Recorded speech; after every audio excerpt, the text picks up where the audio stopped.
दोस्तों, आप सभी लोग जानते हैं कि 28 सितंबर 2024 दिन शनिवार को है इंदिरा एकादशी। और दोस्तों, ये इंदिरा एकादशी का बहुत ही विशेष महत्व होता है। और ये इंदिरा एकादशी माताओं बहनों के लिए विशेष रूप से होती है। दोस्तों, 28 सितंबर को पड़ने वाली इंदिरा एकादशी के दिन अगर आप लोग 5 कनेर के फूल वाला उपाय करते हैं तो निश्चित ही भगवान शिव जी से आप जो भी मांगोगे आपको वो ज़रूर प्रदान करेंगे। आज हम आपको 5 कनेर के फूल वाला उपाय समझाते हैं, जो कि आप लोगों को इस साल की इंदिरा एकादशी को करना है। अब उपाय को कैसे करना है, आइए समझते हैं। सबसे पहली चीज़, इस उपाय को कोई भी व्यक्ति कर सकता है, जिसको अपनी किसी भी प्रकार की मनोकामना भगवान शिव जी से पूर्ण करवानी हो। तो उसके लिए आपको क्या करना होगा, तो देखिए, सबसे पहले 5 कनेर के फूल वाला उपाय है। तो 5 कनेर के फूल हमको लाने पड़ेंगे। तो 5 कनेर के फूल आप लोग कनेर से तोड़कर लेकर आइएगा। फूल बहुत आसानी से मिल जाते हैं। इन फूलों को आपको खरीदने की भी ज़रूरत नहीं पड़ती है। तो आपको क्या करना है, मात्र 5 कनेर के फूल लेकर आना है। 5 कनेर के फूल लेकर आने के बाद दोस्तों, इंदिरा एकादशी के दिन सुबह-सुबह प्रातः काल क्या करना है, आप लोगों को इन 5 फूलों को साथ में लेकर मंदिर जाना है। किस मंदिर में जाना है, शिव जी के मंदिर में जाना है। इन फूलों के साथ में आप भगवान शिव जी की जिस भी तरीके से पूजन अर्चना करना चाहते हैं, जल चढ़ाना चाहते हैं, बेलपत्र फूल चढ़ाना चाहते हैं, तो आप अलग से लगकर लेकर जाइए। और 5 कनेर के फूल वाला उपाय करने के लिए 5 कनेर के फूल अलग से रख कर लेकर जाइएगा, ठीक है ना? तो यहाँ तक बात आपको समझ आ गई। अब आपको करना क्या है, जैसे ही आप शिव जी के मंदिर पहुँचते हैं, शिव जी के मंदिर पहुँचने के बाद सबसे पहले आप अपनी पूजन अर्चना कर लीजिए, जो आप शिव जी के लिए करना चाहते हैं। जैसे कि 1 लोटा जल चढ़ाना चाहते हैं, तो वो चढ़ा दीजिए। अगर बेलपत्र फूल वगैरह अलग से लाए हैं और चढ़ाना चाहते हैं तो वो चढ़ा दीजिए। और अगर कुछ नहीं लाए हैं तो सीधा आप उपाय करना शुरू करिए। और अगर कुछ सामग्री लेकर आए हैं तो भाई पहले पूजन सामग्री शिव जी पर चढ़ा देना। उसके बाद में क्या करना है, शिव जी के पास में आना है और आपने वह 5 कनेर के फूल वाला आप लोगों को निकाल लेना है। 5 कनेर के फूल निकालने के बाद दोस्तों करना क्या है, वो ध्यान से सुनो। 5 कनेर के फूल हैं तो 5 जगह पर चढ़ाए जाएँगे। वो जगह आपको विशेष रूप से सुननी चाहिए, क्योंकि यही वो 5 जगह है जहाँ पर आपको ये कनेर के फूल चढ़ाने हैं और आपकी मनोकामना भी ज़रूर पूर्ण हो जाएगी। उस स्थान के बारे में हम लोग जानते हैं। दोस्तों, आपके पास 5 कनेर के फूल हैं। 5 कनेर के फूल में से सबसे पहला वाला जो कनेर का फूल होगा, वो आप लोगों को सबसे पहले भगवान शिव जी की शिवलिंग के ऊपर, जो गणेश जी का स्थान रहता है। अब बहुत सारे लोग कहेंगे कि भाई गणेश जी का स्थान कहाँ पर रहता है। दोस्तों, गणेश जी का स्थान जो जलाधारी होती है, जलाधारी के राइट हैंड साइड पर होता है। तो राइट हैंड साइड पर आपको क्या करना, सीधे हाथ पर एक कनेर का फूल, अपना पहला कनेर का फूल चढ़ा देना है। खिला हुआ भाग शिव जी की तरफ होना चाहिए, इस बात का भी ध्यान रखना। उसके बाद में दोस्तों, पहले कनेर के फूल चढ़ाने के बाद में तो दोस्तों दूसरे कनेर की फूल बात करें तो ये दूसरे कनेर का फूल आपको कार्तिकेय जी के स्थान पर चढ़ाना है, जो स्थान शिव जी के शिवलिंग की जलाधारी के लेफ्ट हैंड साइड पर होता है, मतलब उल्टे हाथ पर होता है। तो दूसरा फूल आप कहाँ पर चढ़ाएंगे, कार्तिकेय जी वाले स्थान पर चढ़ाएंगे।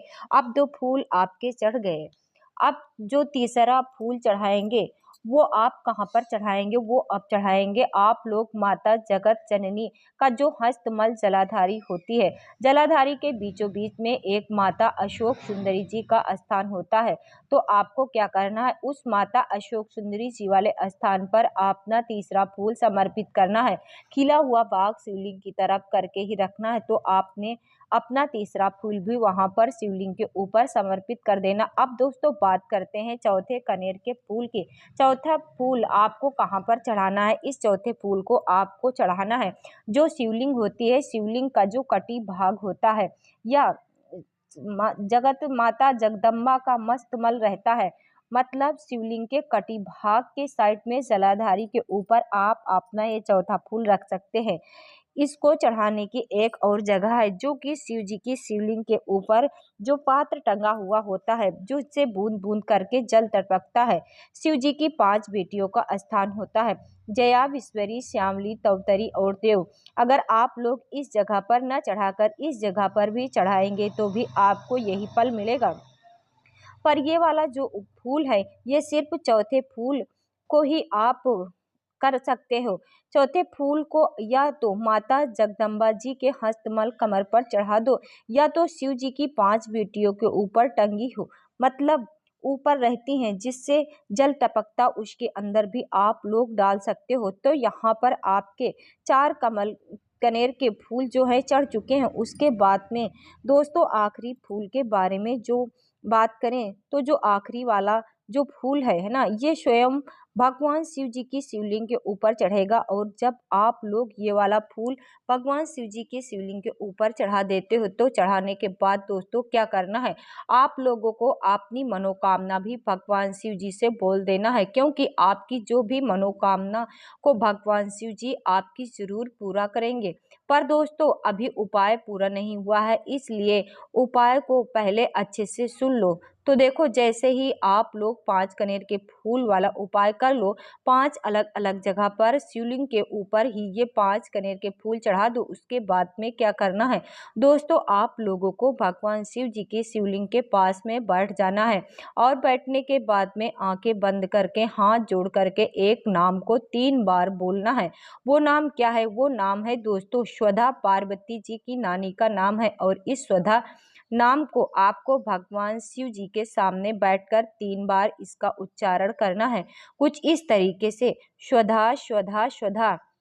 बस इस तरीके से 3 बार जो है आप लोगों को जो स्वधा का नाम ले लेना है। इस उपाय को करने के बाद अगर आप चाहो भी कि कुछ ना बोले, तो भी भगवान शिव जी तक आपके जीवन की दुख और परेशानी पहुंच जाएगी, और साथ ही मनोकामना पहुंच जाएगी, वह उसको पूर्ण जरूर कर देंगे। ये इतना बड़ा उपाय है दोस्तों। इंदिरा एकादशी का एक विशेष महत्व होता है, इसलिए इस दिन को आप लोगों को बिल्कुल भी नहीं छोड़ना चाहिए। और इस दिन एक और ऐसा आपको उपाय कर लेना चाहिए, जिस उपाय को करने से आपके घर की सारी धन की जो समस्याएं हैं वो दूर हो जाती है। ठीक है, अगर आपका पैसा कोई लेकर चला गया है और वो वापस नहीं कर रहा है, आपने किसी को उधार दिया हुआ था और वो वापस नहीं कर रहा है, तो भाई ये वाला उपाय आप लोगों को करके देखो, आप वह पैसा खुद लौटा देगा। इस उपाय को सिर्फ और सिर्फ इंदिरा एकादशी के ही दिन करना है। इंदिरा एकादशी के दिन बहुत ही ज्यादा विशेष और महत्वपूर्ण है, तो इस दिन ये वाला उपाय जरूर करें। इस उपाय में क्या करना है दोस्तों, यहाँ पर आप लोगों को 1 लोटा जल लेना है। 1 लोटा जल लेने के बाद दोस्तों, इस 1 लोटा जल के अंदर आपको भरना होता है आपको गंगा जल। अब ऐसी बात नहीं है कि गंगा जल का उपाय कर रहे हैं तो गंगा जल बिल्कुल फुल करके ही चाहिए। आपके पास जितना गंगा जल हो उतना गंगा जल आप लोग अपने लोटे के अंदर डाल लो, पर उसके अंदर कोई अलग से शुद्ध जल नहीं मिलना है, सिर्फ और सिर्फ गंगा जल ही होना चाहिए, भले ही थोड़ा सा गंगा जल लेना पड़े। तो जैसे ही आप लोग अपना गंगा जल ले लेते हो, गंगा जल लेने के बाद दोस्तों इसके अंदर आप लोगों को डालनी है बेलपत्री। कितनी बेलपत्री डालनी? 7 बेलपत्री डालनी, 7 बेलपत्री इसके अंदर आप लोगों को डालना है। अपनी 7 बेलपत्री छांट कर अलग आपके पास बेलपत्री उपस्थित ना हो तो शिव जी के शिवलिंग के ऊपर से उठा करके उससे धो करके उपाय में प्रयोग कर सकते हो। आप लोगों ने क्या किया कि भाई थोड़ा सा गंगा जल लिया, 7 बेलपत्री के पत्ते लिए, उसके अंदर डाले। अब इसके बाद इस 1 लोटे जल को लेकर आपको पहुंचना है भगवान शिव जी के मंदिर, जो भी सुबह सुबह, ठीक है, शिव जी के मंदिर जैसे ही भाई पहुंचो, तो पहुंचने के बाद क्या करना है, सबसे पहले आप जैसे ही शिव जी के मंदिर के अंदर प्रवेश करोगे, मतलब कि जैसे ही आप भगवान शिव जी के मंदिर के अंदर प्रवेश करते हो, तो नंदी बाबा पहले से वहां पर खड़े हुए होते हैं। तो इस उपाय को करने के लिए आपको सीधा भगवान शिव जी के पास नहीं जाना है। पहले रुकना है भाई, जो एक लोटा जल के अंदर जो 7 बेलपत्र लेकर आए हुए हैं, वो इसमें सिर्फ़ और सिर्फ़ गंगाजल को नंदी बाबा के चरणों में समर्पित कर देना है। सिर्फ़ और सिर्फ़ गंगाजल को समर्पित करना। और दोस्तों, आपके लोटे के अंदर 7 बेलपत्री बची है, तो इन 7 बेलपत्री को आपको क्या करना है, शिव जी के मंदिर में जाना है और जो भी आपके लोटे के अंदर 7 बेलपत्री बची हुई है, इनको एक-एक करके भगवान शिव जी पर चढ़ा देना है और श्री शिवाय नमस्तुभ्यं बोल, जैसे ही 7 बेलपत्री आपकी चढ़ जाती है, भगवान से प्रार्थना कर लो आपने धन के लिए दोस्तों, भगवान शिव जी आपकी मनोकामना ज़रूर पूरा करेंगे।